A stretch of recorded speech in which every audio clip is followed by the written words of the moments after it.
this panel, we tried to do a little bit different because, we wanted to have a diverse group of people that could talk to each other about how people were really using technology versus, people trying to introduce new technologies.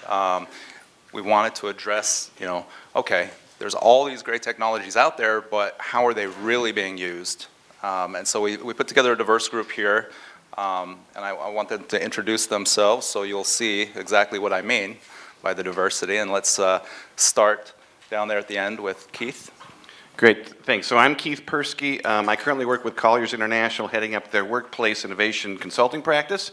But just recently, I just joined them a couple of months ago. So before that, I was the global lead for workplace innovation at Johnson & Johnson, where we had 60 million square feet that we were rolling out a new workplace set of principles and practices. And so up here, I think I'll be representing sort of that side as well, sort of the user side, and thinking about technology, it's sort of as, what's the end state for a user? Great. And Dennis? Good afternoon, Dennis Sherry. I'm a regional director with Newmark Grubb Knight Frank. Been here just a little under a year. Prior to that was with CBRE here in New York.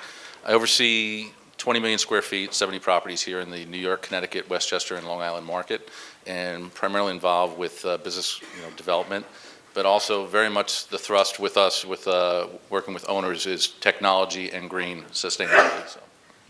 And now to the techie guys here, we got Ari. Hi everyone, my name is Ari Berendrecht. I'm the CEO and co-founder of WiredScore. We're the first and only rating platform for internet connectivity in office buildings. So an easy way to think about us is a lead for internet connectivity. We work with commercial building owners to both help kind of consult for them to improve their telecom offerings and also help market their telecom once they're well connected.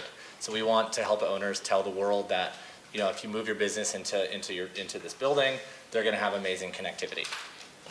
That's it. And John. John Kona, F9 Analytics, founded in Los Angeles, now headquartered in Tucson. As you probably heard, we just focus on the financials of leasing. Similar to Argus, we give people the decision sets that they need to make the right decisions in terms of leasing. Great. So you see this is a very diverse group of guys that should be able to have a lively conversation about how we're actually using technology today. So let's start with an opening question here. What technologies, be it hardware, software, design, are the more forward-thinking building owners and managers currently adopting and installing? And I'd like to start with Dennis, Okay. because I think that you have your hand right on the pulse of what actual managers and owners are using today. So. I think the one I've seen in the last probably year and a half that I thought was really forward-thinking was DBOS. It's a digital building operating system jointly developed by Columbia University and Rudin Management and manufactured by Finmeccanica Celix, Italian firm over there.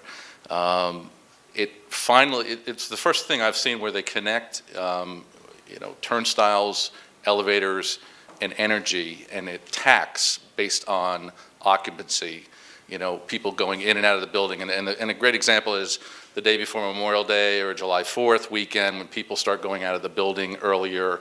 Normally your systems would go off at 6 o'clock. Well, you start ramping down because you see this big outflow at 11 o'clock or between 11 and 1 on that day before. And so they're saving energy, and it's real time. It's very proactive. And then also with that whole system, they have a great monitoring in terms of they benchmark your energy profile. They give this kind of buffer zone and see where you're tacking throughout the day and know if something's going wrong. And also as you get better at operating, it keeps raising the bar to be as efficient as possible. So therefore, they're saving a lot of money with this, and that's one thing I've saw that's really impressive. Okay, so that touch on the data points of where are they accessing all this data? Is this sub-metering? Is this access control? It's tied in. It's an overlay over the BMS system, okay. The building management system, and it's tied in with the elevators. And they've gone. Originally, it was point of access in the building. Now they're taking the next step where getting off on the elevator of the floor. So now they see that the traffic on the floor is going in and out. It you know, you load up the history in terms of your energy profile, but also it starts getting that, you know, the rhythm, what goes on in the building, you know, throughout the day, throughout the week, throughout the month, and creates that profile. And therefore it knows when you have this massive outflux or inflow, you know, your energy has to tack accordingly, you know, for the comfort. And lighting, they also started tying in lighting. So it's really, you know, it's great, so. Keith, can you speak to that? New technologies, maybe something similar? I don't know if you know anything about what he's talking about here, but anything similar to that you see? I think, yeah, thanks. I think that technologies, and there's a few of them I can talk about, technologies that acknowledge that people are not at their desks all the time, and that try and use that space in a different way and help connect people in different ways through the day. And I'm thinking about things like Liquid Space was in here for a while, Pivot Desk is doing it, Agile Quest is doing it. So these are pieces of software that say, you know, the way we're using space is very different than the way it was designed and the design paradigm was back in the 80s, right? We still design space based on that. So how we use space now is very different, and how do we now take advantage of that and use space in a much more fungible and flexible way. So those are the things that I think have a lot of legs going forward and will help leverage portfolios a lot better. Well, that sounds very similar to what Dennis is talking about then, actually looking at the user and tracking how they're using the space, being able to adjust the building based on that. Yeah, I like Dennis's thing because it's sort of a passive thing that kind of responds to what's actually happening, and the ones that I was talking about is more of an active, how users can actually turn that space into something that's more useful to them. Right, right. Well, let's move down the panel here then and ask you the same question, Ari. What kind of technologies are you seeing? You're out there with WiredScore talking to building owners and managers every day. Besides your own technology, do you see some others that they're adopting? Sure. So the big one is really helping tenants to, or people inside buildings to stay connected, right? And with, as everyone's talked about, the proliferation of mobile devices, that's becoming more and more and more important. I read some statistics recently that right now there's about 10 billion connected devices in the world. There will be about 30 billion by 2020.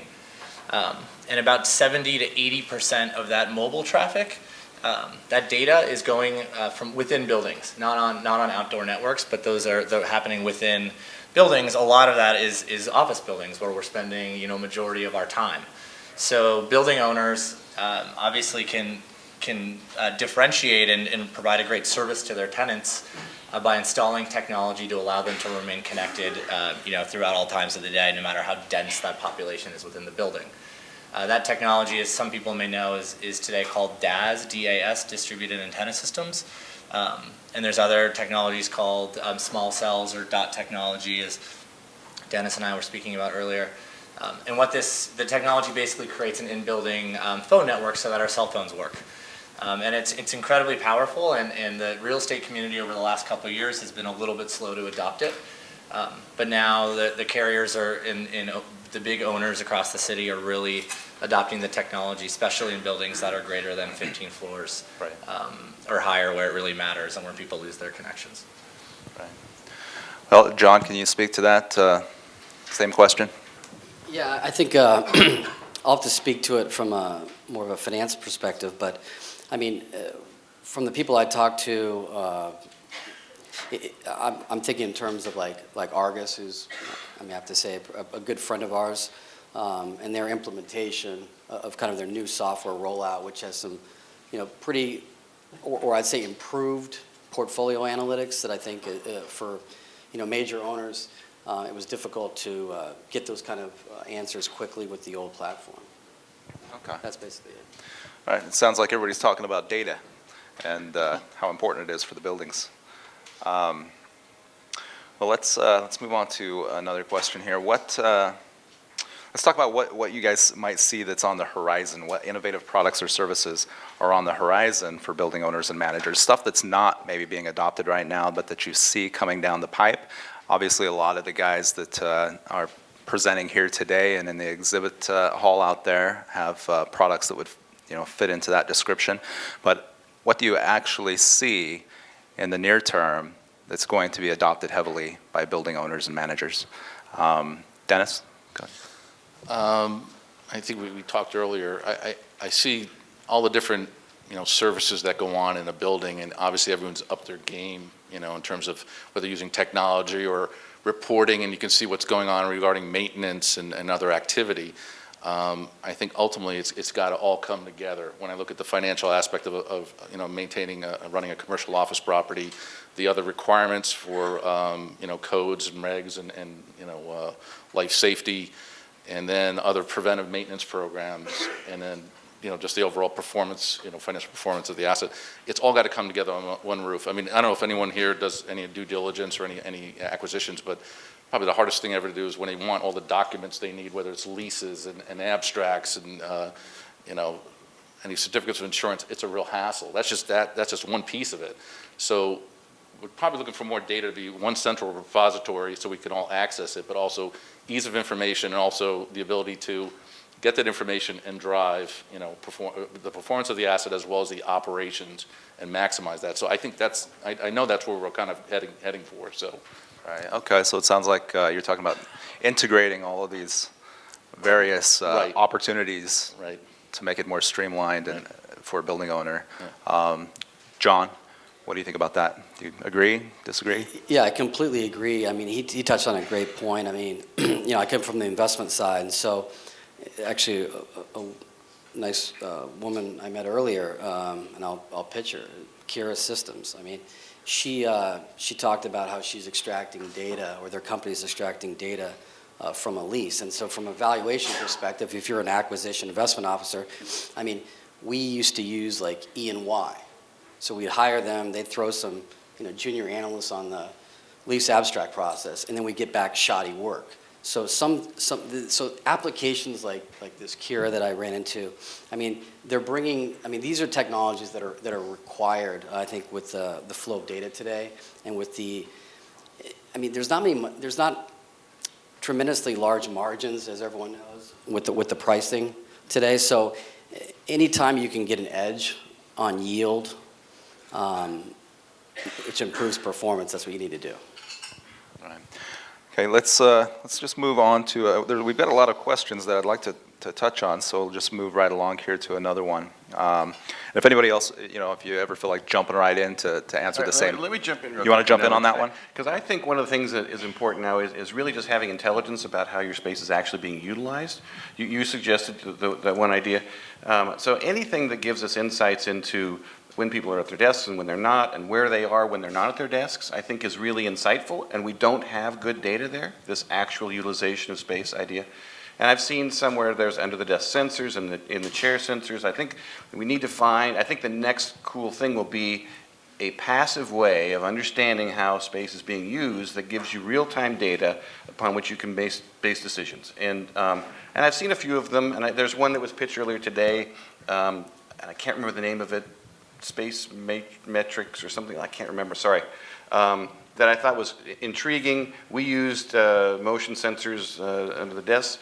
It's a little clunky, and I think there's got to be some passive way to do that. Because when we know how the space is being used, it changes the conversation from, I got to have a private office because I'm in it 80% of the time, to a different way of thinking about the workplace, and those hard pieces of data are hard to come by. And I think on a little larger scale level, it's hard to have this conversation without mentioning Hudson Yards and what they're setting up with their connected neighborhood there. As Keith is describing, they're going to put sensors everywhere, right?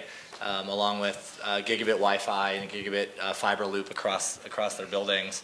And the idea is to create a laboratory that NYU is actually setting up a team around to study. And they can study the way the inhabitants, the people working and living there and shopping there are actually using the space and real-time optimize the way that community runs and the experience for people within the neighborhood, which is pretty cool. So that's things like noise levels and understanding foot traffic to help retailers and where they can fix connectivity and Wi-Fi and make it stronger and things like that. So it's really interesting, not just at a space level, but even at a neighborhood level, if you will. All right. Let's go ahead and follow up with that real quick too then. Do you, Keith, do you see tenants and employers driving this? I mean, it sounds like it's, you know, the actual practical use of this kind of technology is a little bit away. So who's driving that? I mean, it's a great idea, but you're a workplace guy. Who's driving this? Yeah, I don't think it's landlords. I think it's occupiers, right? That's who's doing it. That's where it's most useful. And are you, you know, in your capacity, pushing that into the marketplace, or are they coming to you and saying, help us solve this? Well, a data point we need to be able to talk about, have a substantive conversation about the workplace is how you're using it now, right? So we get that information from any way we can, walk around with clipboards or do badge swipes or whatever we can to really get some insight into how it's being used now. So we are looking at using some of these technologies that you introduce into the space that help really give you real time about it. So it's driven by the occupier and their consultants. Okay. Well, we've got an interesting question here that has to do with concierge services. The concept of concierge services being provided by commercial owners and managers to the tenants, similar to residential buildings. But when will we see these type of concierge services become more mainstream? Dennis, do you have an answer to that? You know, for most of the product I've been involved with Class A office, they do provide some level of concierge service, you know, whether it's, you know, setting up black car service or some level of, you know, catering or, you know, the umbrellas in the lobby or some other kind of, you know, event they do.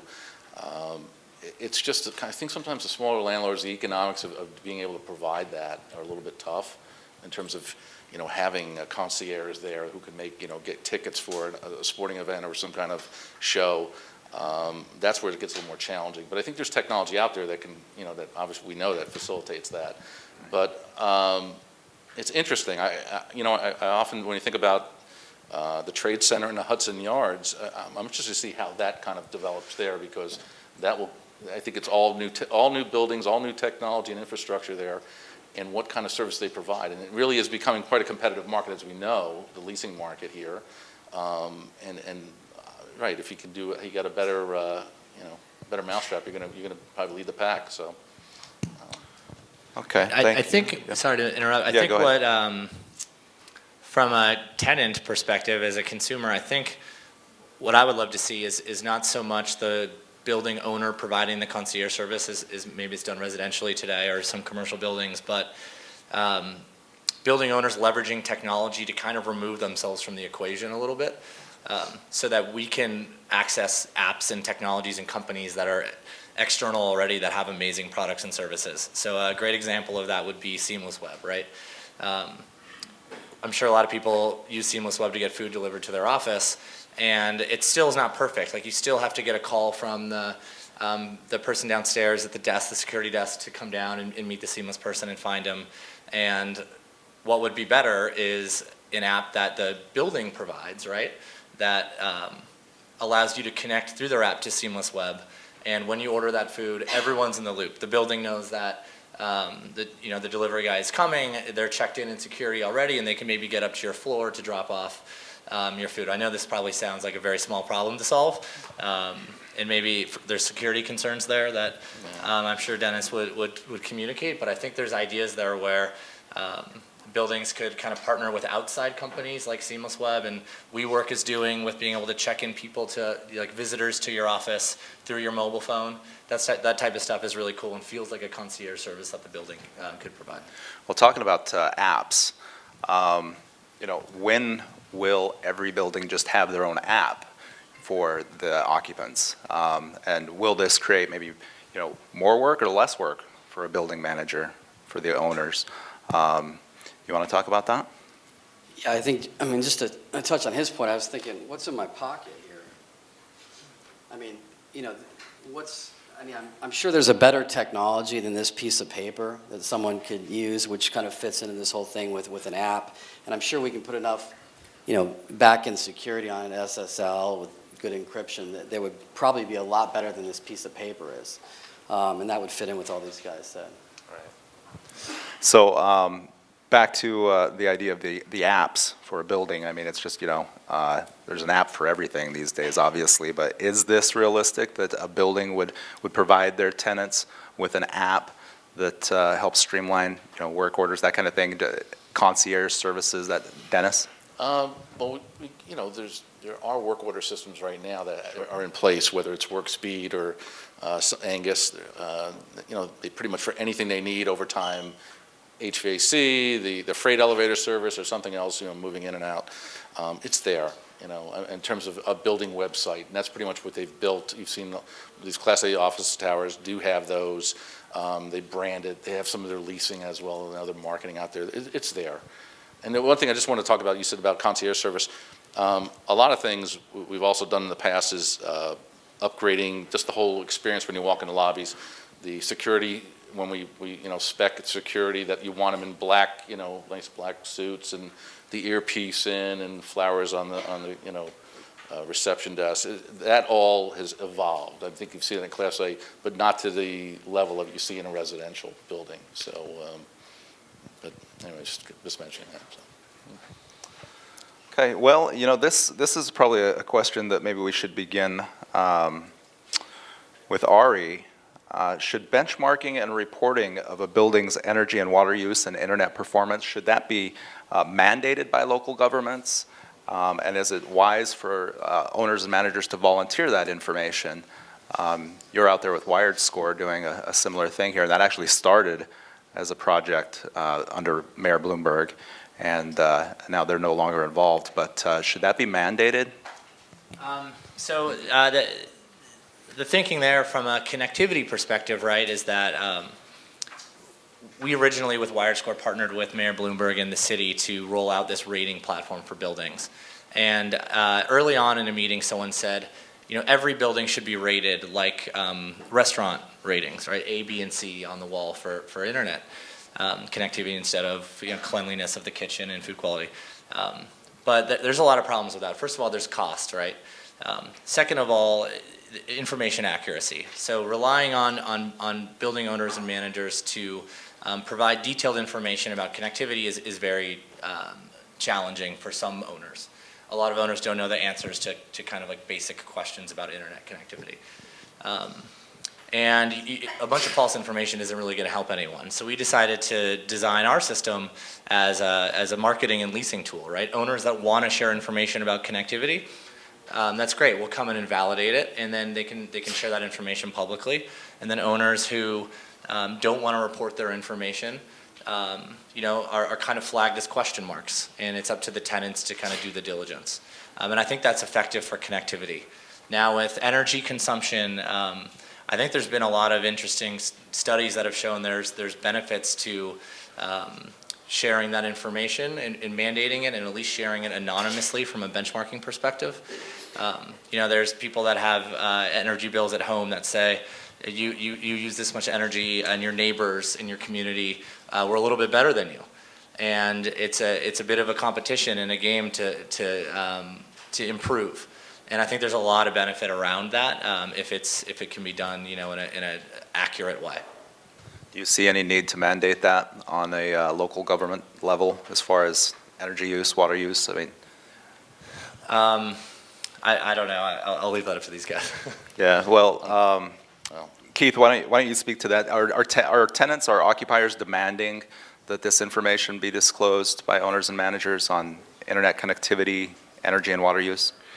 I'm not seeing it, but I'm not probably maybe not in the data stream to see it. But I think I agree with you. I think that the effort involved to get some of that stuff together implies establishing a standard, making sure it's measured properly, and then auditing it. So there's a whole layer of bureaucracy here. I think if we're going to pay attention to something and spend some energy on it, I don't know if it's that. I think it's probably more around sustainability, wellness, the health of a building, and how it contributes to the employees' lives inside the building. I think there's more to, if we're going to spend time and energy, I think it's more about that. That's one guy's thought. Dennis, agree, disagree? For me, there are a lot of incentive and rebate programs that are out there. A lot of landlords are saying, so what? If it doesn't get me another dollar in rent, why am I going to do this? with local law 84 and 87, local law 84 is benchmarking, annual benchmarking of properties' energy usage. And then local law 87 is retro commissioning, which says, you know, any new build outs and anything, you've got to comply with the most recent best technology in terms of lighting and controls and other technology. So I say, why not? You know, why not? We should, you got to take kind of a worldview and a, you know, as a country, yeah, lower our energy usage and save for future generations and our overall health, you know.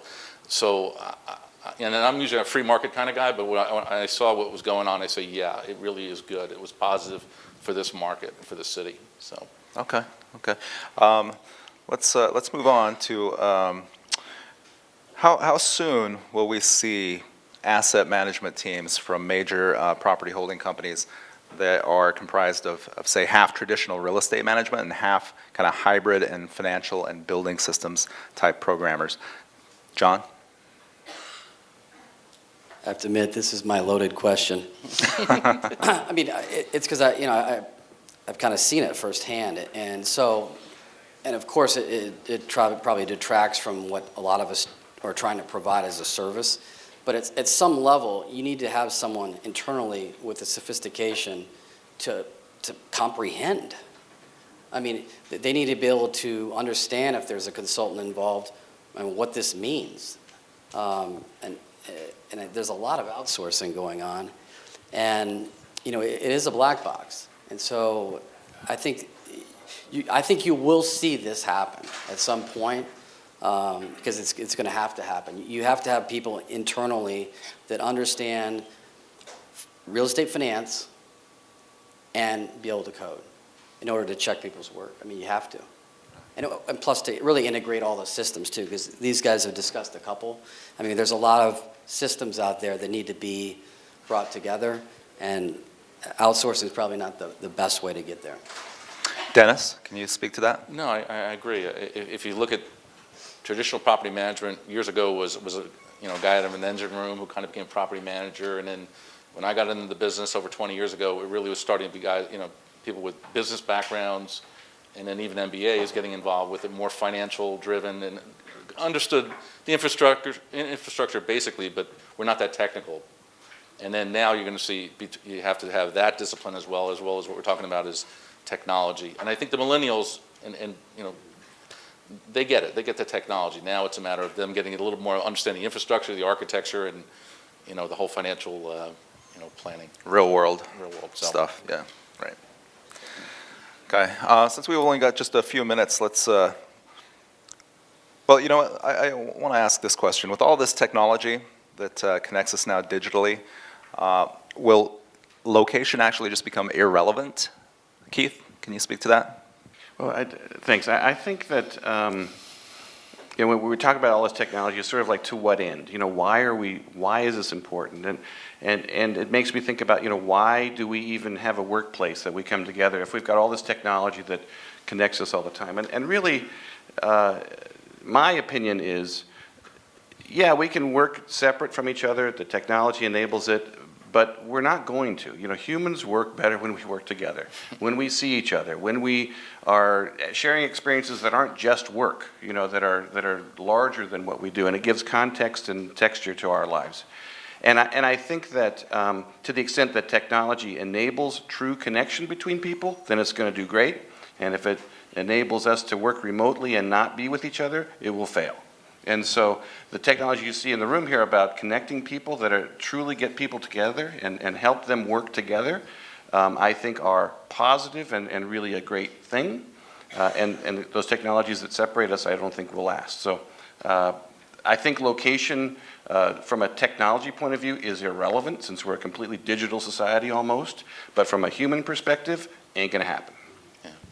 All right. Anybody else want to touch on that? No? Okay, well, we've only got the one thing to mention is that for people that missed the first panel, I think the guys from View the Space and Hightower both shared one interesting point, which is that this technology that they've created, which is a leasing platform to automate a lot of the manual tasks today. Some people were saying when these technologies came out that this would separate people and Right. you know, people would just be would not need to speak face to face, and relationships would be weaker. And both of them agreed that the technology has strengthened relationships and actually increased communication between leasing teams and tenants and tenant reps. So they're actually finding the opposite of what you'd think was intuitive with a new technology platform. Yeah, it does seem to be kind of the common thread through all of these discussions this morning that people are still more important. Well, let's do this little segment here, one thing and why, and let's move along quickly. John, from a futuristic perspective, what one problem that technology should solve that will be a game changer?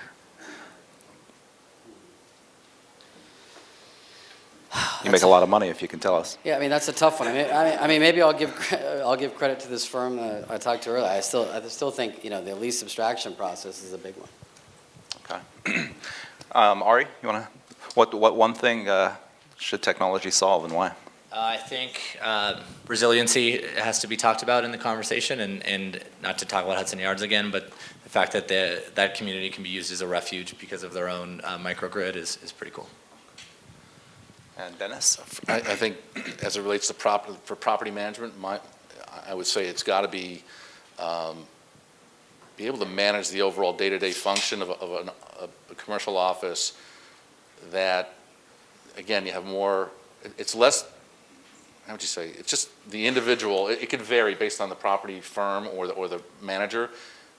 I'd like to see technology solve where that it's more uniform in terms of operation and when is the information.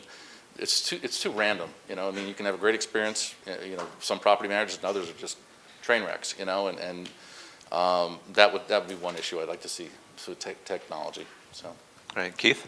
Yeah, I think anything that removes barriers between people and true communication. Am I the only hippie up here? That removes barriers between people and true communication is important. Cuts out hierarchy, democratizes data, things like that make true communication work better is essential. Okay.